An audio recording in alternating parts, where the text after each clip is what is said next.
घमंडी कौवा। हंसों का एक झुंड समुद्र तट के ऊपर से गुजर रहा था। उसी जगह एक कौवा भी मौज मस्ती कर रहा था।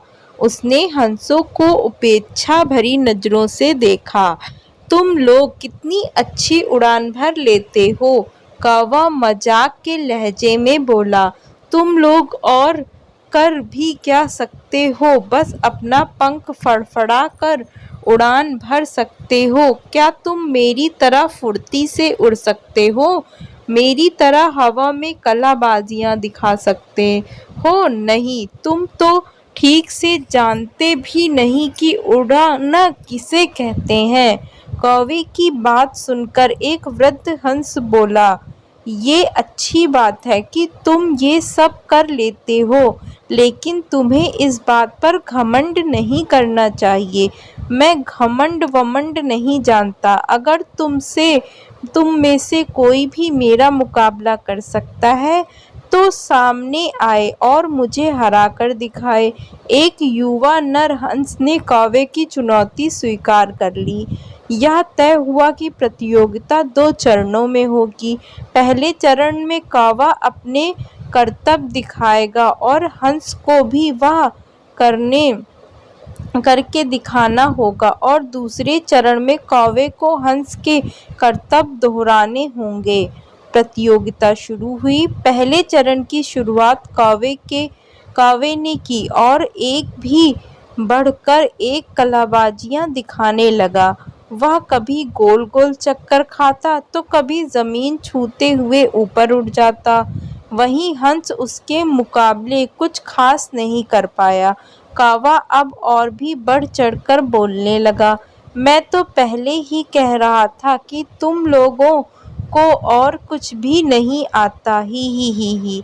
फिर दूसरा चरण शुरू हुआ। हंस ने उड़ान भरी और समुद्र की तरफ उड़ने वाला कौवा भी उसके पीछे हो लिया। ये कौन सा कमाल दिखा रहे हो? भला सीधे सीधे उड़ना भी कोई चुनौती है? सच में तुम मूर्ख हो, कौवा बोला। पर हंस ने कोई जवाब नहीं दिया और चुपचाप उड़ता रहा। धीरे धीरे वे जमीन के बहुत दूर होते हुए और कौवे का बड़बड़ाना भी कम हो गया और कुछ देर में बिल्कुल ही बंद हो गया। कौवा अब बुरी तरह थक चुका था।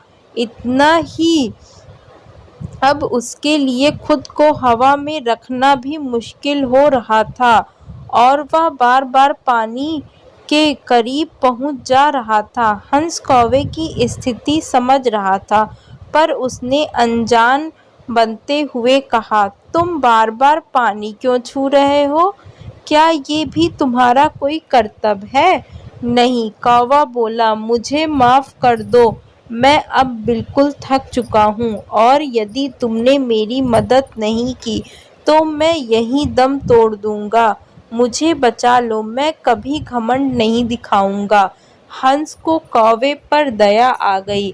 उसने सोचा कि चलो, कौवा सबक तो सीख ही चुका है, अब उसकी जान बचाना ही ठीक होगा, और वह कौवे को अपने पीठ पर बैठाकर वापस तट की ओर उड़ चला। दोस्तों, हमें इस बात को समझना चाहिए कि भले हमें पता ना हो, पर हर किसी में कुछ न कुछ क्वालिटी होती है जो उसे विशेष बनाती है।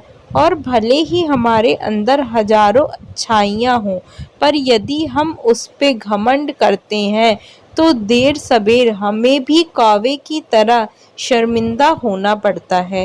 एक पुरानी कहावत है, घमंडी का सिर हमेशा नीचा होता है।